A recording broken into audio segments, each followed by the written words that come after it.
Hello बच्चों, तो आओ प्रश्न को देखते हैं। निम्नलिखित सारणिकों के मान ज्ञात कीजिए। सारणिक यहाँ पर हमें द्वितीय कोटि के दिए गए हैं, जिसके प्रथम पंक्ति के अवयव 3, 4 हैं, द्वितीय पंक्ति के अवयव 1, 2 हैं।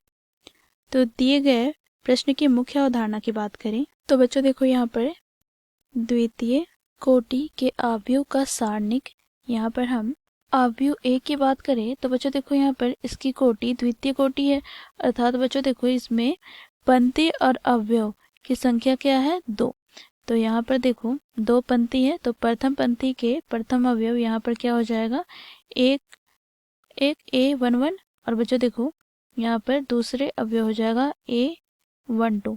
प्रकार द्वितीय पंक्ति में अवयव होंगे A21 और यहाँ पर A22।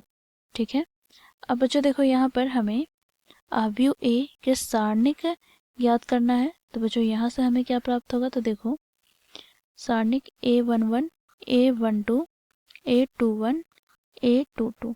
ठीक है। तो यहाँ पर हम क्या करेंगे, तो देखो यहाँ पर हम क्रॉस गुना करेंगे। ठीक है।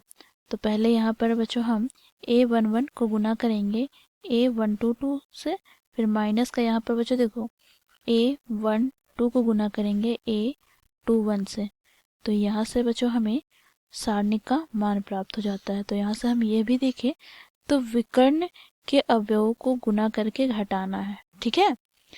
तो इस मुख्य अवधारणा की सहायता से दिए गए द्वितीय कोटि के अवयव का सारणिक मान हम ज्ञात करेंगे। तो बच्चों यहाँ से हमें ये सारणिक दिए गए हैं, तो इसका मान ज्ञात करने के लिए यहाँ पर हम क्या करेंगे, तो बच्चों देखो यहाँ पर A11 में कौन से अवयव है, 3। तो 3 को हम गुना करेंगे किससे, तो देखो यहाँ पर A22 के अवयव अर्थात 2 से, फिर यहाँ से माइनस क्या हो जाएगा, तो बच्चों देखो यहाँ पर A12 के अवयव क्या है, 4, गुना हो जाएगा किससे, तो A21 के अवयव अर्थात 1 से। तो यहाँ से बच्चों देखो 3 दूनी 6 माइनस 4 एका 4। अब बच्चों देखो 6 में हम 4 घटाएंगे तो हमें प्राप्त हो जाएगा 2। अर्थात यहाँ से हम कह सकते हैं दिए गए सारणिक का मान हमें प्राप्त हो गया 2।